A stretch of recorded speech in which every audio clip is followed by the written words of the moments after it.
Alright, so I know this, I read this article in a video a little while ago, I think it was yesterday, but just going to cover it again just to add some points I forgot to add in my other video about the corrupt fruits of atheism here in Canada.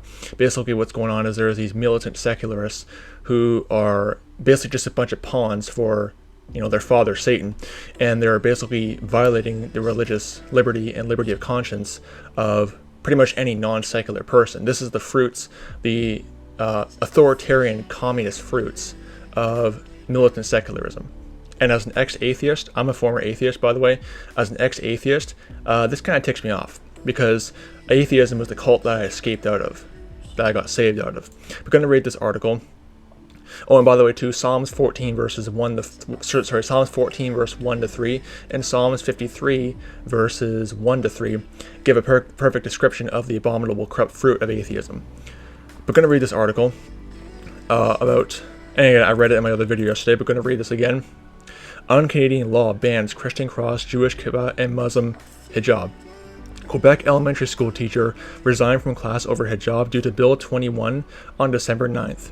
As Ahmadi, again, I'm probably not saying that name right, a Muslim woman living in Canada, this news is extremely unsettling.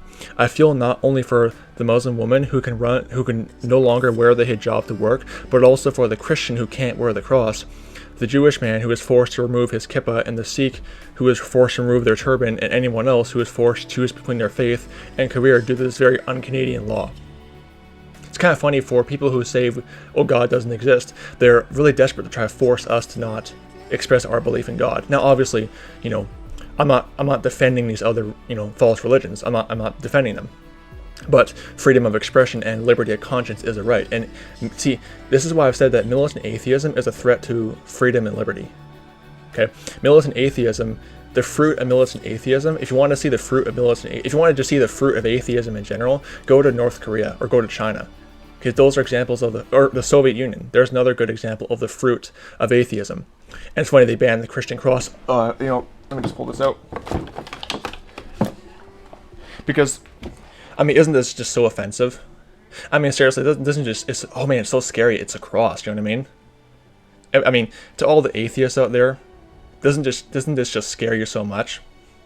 I guarantee you on Halloween you probably are more terrified of this than any of the demonic entities you like to dress up as, like I did when I was an atheist.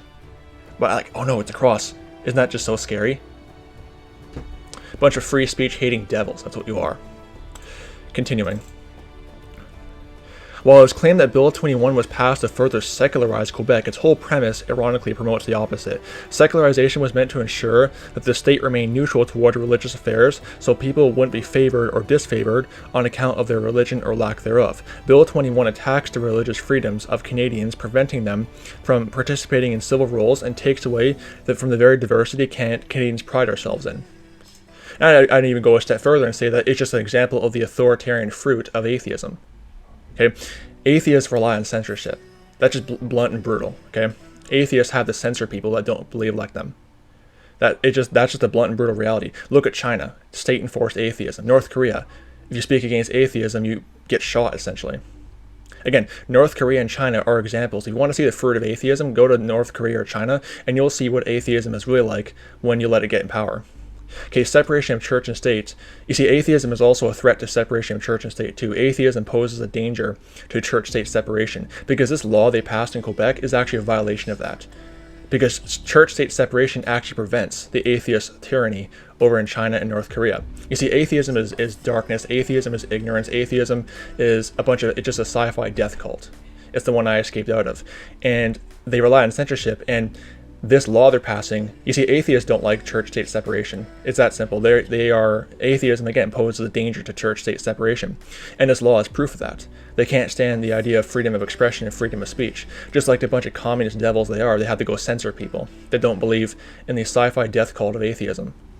You may think I'm being too hard, but believe me, I'm an ex-atheist, and I've seen the darkness atheism produces.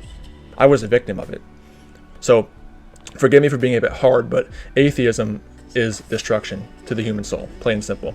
So I just wanted to show you guys that. Just an example of the corrupt, authoritarian, communist, fascist fruit of the sci-fi death cult of atheism. So anyway, just don't be deceived. Again, Psalms 14, 1-3, Psalm 53, verse 1-3, Romans chapter 1, verse 18-32 gives a perfect description of atheism. Okay, that's simple. So don't be deceived. May the grace of our Lord Jesus Christ be with all the brethren. Goodbye.